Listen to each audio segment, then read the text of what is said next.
Welcome students. Dissolution of partnership firm chapter number 6 आपण अभ्यासतोय. Chapter number 6 मधील यापूर्वी accounting treatments ज्या आहेत त्यापैकी आपण ट्रान्सफरिंग स्टेज अंडर ज्या अकाउंटिंग ट्रीटमेंट्स आहेत ज्या जर्नल एंट्रीज पास होतात कंडिशनप्रमाणे आपण अभ्यासलेल्या आहेत.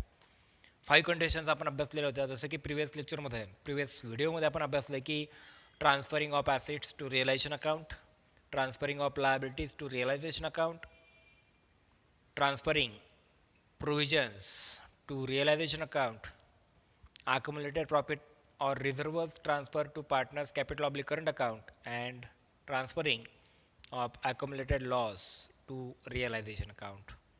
या अकाउंटिंग ज्या ट्रीटमेंट्स आहेत या अंडर ज्या जर्नल एंट्रीज पास होतात ते आपण प्रिव्हियस लेक्चरमध्ये अभ्यासले. टुडे वी लर्न हिअर आपण या ठिकाणी आज अभ्यासतो आहोत की ज्यामध्ये रिअलायझेशन और डिस्पोजल स्टेज अंडर ज्या अकाउंटिंग ट्रीटमेंट्स आहेत त्या आपण लक्षात घेतो आहोत, त्या समजावून घ्यायच्या आहेत. ठीक आहे. मग realisation oblique disposal stage under ज्या अकाउंटिंग ट्रीटमेंट्स आहेत की ज्यामध्ये नंबर फर्स्ट आहे if the assets are sold for cash. If the assets are sold for cash, जर ॲसेट्स सोल्ड केल्या जात असतील कॅशमध्ये तर त्या माध्यमातून एंट्री जी काय पास होते ती एंट्री या ठिकाणी पास होती आहे cash oblique bank account debit to realisation account. If the assets are sold for cash, assets जर सोल्ड केल्या कॅशमध्ये तर एंट्री पास होते cash oblique bank account debit to realisation account. It means cash comes in और bank is receiver. ठीक आहे. म्हणून debit balance द्यायचे कॅश ऑब्लिक बँक अकाउंटला. टू रिअलायझेशन अकाउंट, या रिअलायझेशनमध्ये काय इन्क्लूड आहे सर्व ॲसेट्स गोज आउट. या पद्धतीने रिअलायझेशन अकाउंटला तुम्हाला काय बॅलन्स द्यायचं या ठिकाणी क्रेडिट बॅलन्स द्यायचे. किंवा रिअलायझेशन अकाउंट एक प्रकारचं नॉमिनल अकाउंट आहे ॲज अ इन्कम, म्हणून रिअलायझेशन अकाउंटला तुम्हाला काय करायचं आहे क्रेडिट बॅलन्स द्यायचं आहे. म्हणजे कॅश कम्स इन और bank is receiver therefore debited to cash oblique bank account. ठीक आहे. And credited to realisation account as a income, म्हणून या ठिकाणी तुम्हाला रिअलायझेशन अकाउंटला क्रेडिट बॅलन्स इंडिकेट करायचं आहे. म्हणून if the assets are sold for cash याप्रमाणे एंट्री जर कंडिशन जर असेल तर एंट्री पास करायची cash oblique bank account debit to realisation account. त्याचं नॅरेशन तुम्ही मेन्शन करू शकता being asset sold for cash. Assets कशा सोल्ड केल्या तुम्ही कॅशमध्ये, रोखीने ॲसेट सोल्ड केल्या म्हणून एंट्री पास करायची cash oblique bank account debit to realisation account.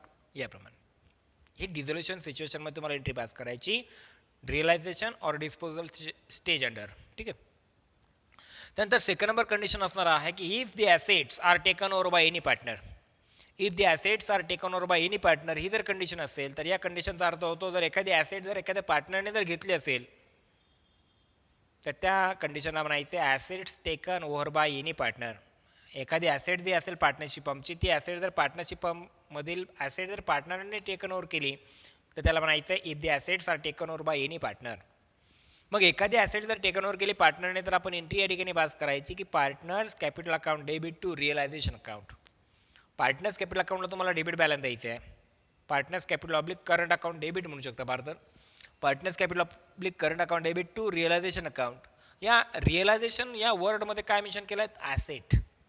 जसे की रिकन्स्टिट्यूशन ऑफ पार्टनर्समध्ये किंवा ॲडमिशन सिच्युएशन जी होती आपण अभ्यासलेली ॲडमिशन टर्ममध्ये आपण काय अभ्यासलं की asset taken over by any partner त्यावेळेला आपण एंट्री पास करत होता partners capital oblique current account debit to assets account.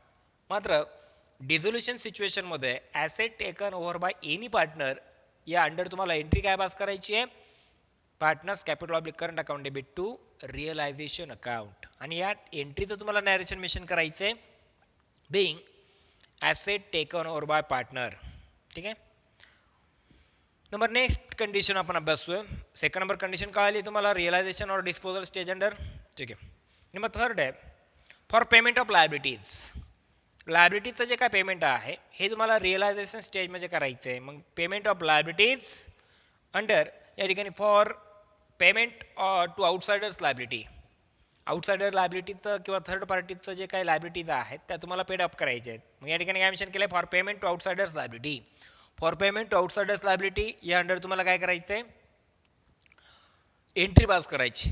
म्हणजे जर आउटसायडर्स लायबिलिटी जर तुम्ही पेड अप केल्या तर एंट्री काय पास होते हेच आपल्याला या कंडिशनच्या अनुषंगाने लक्षात घ्यायचं आहे. मग आउटसाईड लायबिलिटी जर पेड केल्या गेल्या तर या आउटसाईड लायबिलिटीजलाच कलेक्टिव्हली तुम्हाला रिअलायझेशन अकाउंट म्हणून त्या ठिकाणी डेबिट बॅलन्स द्यायचा आहे. मग एंट्री काय पास होते या ठिकाणी realisation account debit to cash oblique bank account. ठीक आहे.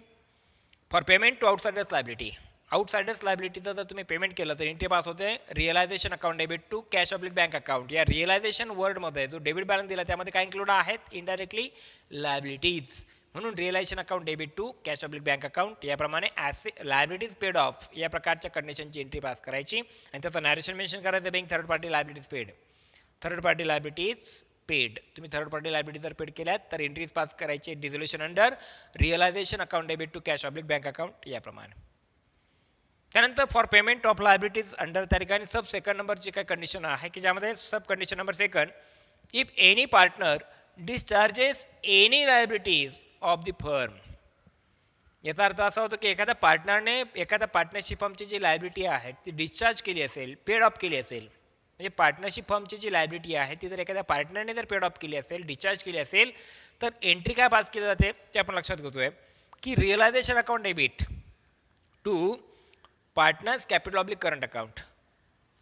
म्हणजे एखादा पार्टनर जर ॲसेट टेकन ओव्हर करतो त्याचप्रमाणे एखादा पार्टनर लायबिलिटी देखील डिस्चार्ज करू शकतो, लायबिलिटी देखील पार्टनरशिप फर्मची पेड ऑफ करू शकतो. म्हणजे त्याची जी रिस्पॉन्सिबिलिटी आहे लायबिलिटी पेड करण्याच्या बाबतीत तो इंडिव्हिज्युअली त्या ठिकाणी पेड करतो. लायबिलिटी एखाद्या पार्टनरकडनं जर वैयक्तिकरित्या जर पेड केली गेली असेल तर आपण एंट्री पास करता realisation account debit to partners capital oblique current account. म्हणून रिअलायझेशन अकाउंटमध्ये काय इन्क्लूड असणार आहे, लायबिलिटी. रिअलायझेशन अकाउंट डेबिट म्हटलं म्हणजे लायबिलिटीज अकाउंट डेबिट असा या ठिकाणी अर्थ घेऊ शकतो तुम्ही. म्हणून liability paid by discharge by any partner त्या संदर्भात एंट्री काय पास करणार तुम्ही, realisation account debit to partners capital oblique current account. ठीक आहे. त्याचं नॅरेशन असेल being liability taken over by a partner. त्यालाच तुम्ही liability taken over by any partner म्हणू शकता. Liability taken over by partner याही प्रमाणे तुम्ही ती कंडिशन समजून घेऊ शकता. म्हणजे डिस्पोजल अंडर फोर्थ नंबर किंवा त्या ठिकाणी फोर्थ नंबरची काय कंडिशन आहे ती आपण अभ्यासली आहे. फर्स्ट नंबर आपण अभ्यासली आहे asset sold for cash. Second number आपण अभ्यासली आहे asset taken over by partner. Third number आपण अभ्यासली आहे payment of outsider liabilities. And number fourth अभ्यासली आहे payment of liabilities paid by और डिस्चार्ज बाय एनी पार्टनर. या फोर्थ नंबर सिच्युएशन आपण या ठिकाणी कंडिशन अभ्यासलीत की ज्या अनुषंगाने काय एंट्रीज पास होतात डिझोल्युशनमध्ये हे आपण लक्षात घेतलं. नंबर नेक्स्ट कंडिशन असेल for payment of realisation expenses. मग रिअलायझेशन करिता जे एक्सपेन्सेस पे केलं जातात त्यालाच डिझोल्युशन एक्सपेन्स म्हणून देखील रेकग्नाइज केलं जातं. मग पेमेंट ऑफ रिअलायझेशन एक्सपेन्सेस की ज्यामध्ये सब कंडिशन 2 आहेत की ज्यामध्ये नंबर ए असेल realisation expenses is borne by firm, borne by partnership firm. मग जर रिअलायझेशन एक्सपेन्सेस जर पार्टनरशिप फर्मकडनं जर त्या ठिकाणी पेड केले जात असतील तर एंट्री काय पास होते या ठिकाणी, realisation account debit to cash oblique bank account. Realisation expense किंवा realisation account debit to cash oblique bank account म्हणजे realisation expenses paid by partnership firm.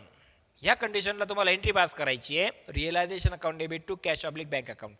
मग रिअलायझेशन या वर्डमध्ये काय इन्क्लूड आहे, realisation expense or dissolution expense. ठीक आहे. आणि या कंडिशनमध्ये एंट्रीचं जे काय नॅरेशन असेल बिंग रिअलायझेशन एक्सपेन्सेस पेड या प्रकारे बाय फर्म या प्रकारे तुम्हाला नॅरेशन मेन्शन करायचं. ठीक आहे.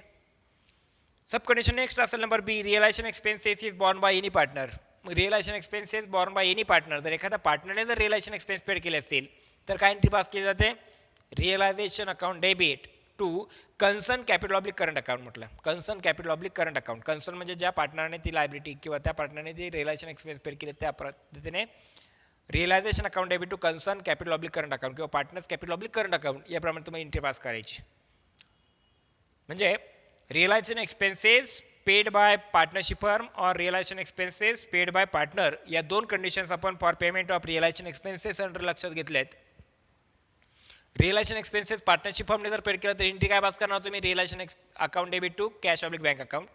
आणि realisation expenses paid by partner entry जर पास केली तर एंट्री पास करता तुम्ही realisation account debit to concern capital oblique current account किंवा partners capital oblique current account याप्रमाणे एंट्री पास करायची. समजल्याप्रमाणे.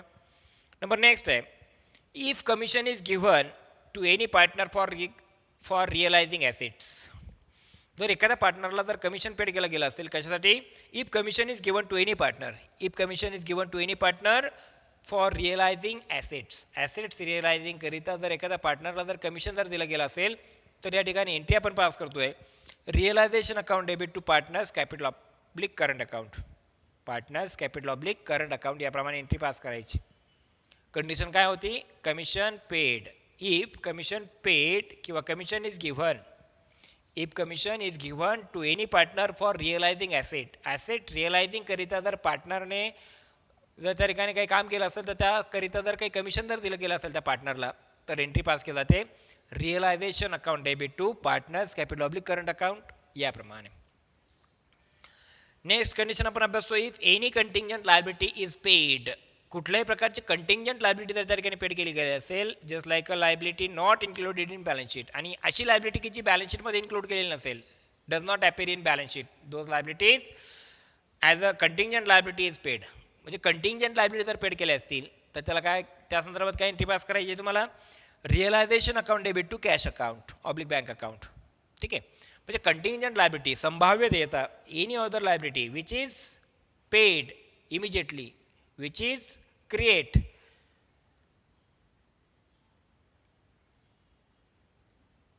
त्याला म्हणायचं कंटिंजंट लायबिलिटी. कंटिंजंट लायबिलिटी म्हणजे भविष्यातील एखादी संभाव्य देणेदारी, अचानक देणेदारी वाढली त्याला कंटिंजंट लायबिलिटी म्हणायचं. मग कंटिंजंट लायबिलिटी पेड या कंडिशनमध्ये आहे. If any contingent liability is paid या कंडिशनची तुम्हाला एंट्री पास करायची की realisation account debit to cash oblique bank account याप्रमाणे. त्याचं नरेशन असेल बिंग कंटिंजंट लायबिलिटी पेड. ही कंडिशन आपण या ठिकाणी अभ्यासली आहे. नंबर 7 म्हणूयात फर्दर अंडर. या झाल्या सर्व रिअलायझेशन स्टेज, याला सर्वांना म्हणायचं आहे डिस्पोजल स्टेज. या डिस्पोजल स्टेज अंडर आपण या सर्व कंडिशन्स अभ्यासलेत. मला असं वाटतं निश्चित या सर्व डिस्पोजल स्टेज अंडर ज्या काय अकाउंटिंग एंट्रीज मला डिझोल्युशन अंडर पास करायच्या आहेत त्या सर्व कंडिशन्स समजल्या असतील. जर्नल एंट्रीज देखील तुम्हाला या ठिकाणी समजल्या असतील की ज्या अनुषंगाने आपण अकाउंटिंग प्रॉब्लेम सॉल्व्ह करणार आहोत. तर आपण थोडक्यामध्ये ज्या जर्नल एंट्रीज ज्या कंडिशन्स आपण या ठिकाणी स्टडी केल्या त्याच फक्त या ठिकाणी लक्षात घेतो, हायलाईट करतोय. जसं की if the assets are sold for cash, assets जर कॅशमध्ये सोल्ड केल्या डिझोल्युशन कंडिशनमध्ये, डिझोल्युशन सिच्युएशनमध्ये, तर या ठिकाणी एंट्री पास केली जाते cash oblique bank account debit to realisation account. If assets taken over by any partner, जर एखाद्या पार्टनरने जर ॲसेट टेकन ओव्हर केली असेल तर एंट्री पास केली जाते रिअलायझेशन अकाउंट किंवा partners capital oblique current account debit to realisation account. Next condition असेल फॉर पेमेंट ऑफ लायबिलिटीज किंवा फॉर पेमेंट टू आउटसायडर्स, आउटसायडरचं जर पेमेंट केलं असेल, लायबिलिटी थर्ड पार्टी लायबिलिटी जर पेड ऑफ केली असतील तर एंट्री पास केली जाते realisation account debit to cash oblique bank account. If any partner discharge any liabilities of the firm, partnership फर्मच्या जर लायबिलिटी जर एखाद्या पार्टनरने जर पेड ऑफ केले असतील तर एंट्री पास केलं जाते realisation account debit to partners capital oblique current account. जर realisation expenses borne by partnership firm, realisation expenses paid by partnership firm जर असेल तर एंट्री पास केलं जाते realisation account debit to cash oblique bank account. Realisation expenses paid by partnership firm किंवा realisation expenses paid by partners ही जर situation असेल या कंडिशनला तुम्हाला एंट्री पास करायची आहे की realisation account debit to concern capital oblique current account.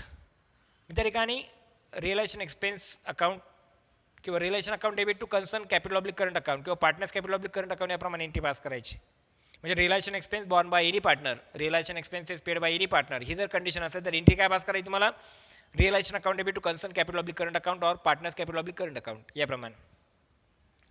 If commission is given to any partner for realising assets, assets realise करण्याकरिता जर एखाद्या पार्टनरला कमिशन जर दिलं गेलं असेल तर एंट्री पास करायची आहे तुम्हाला realisation account debit to partners capital account. Number next आहे partners capital oblique current account. Number next आहे if any contingent liability is paid,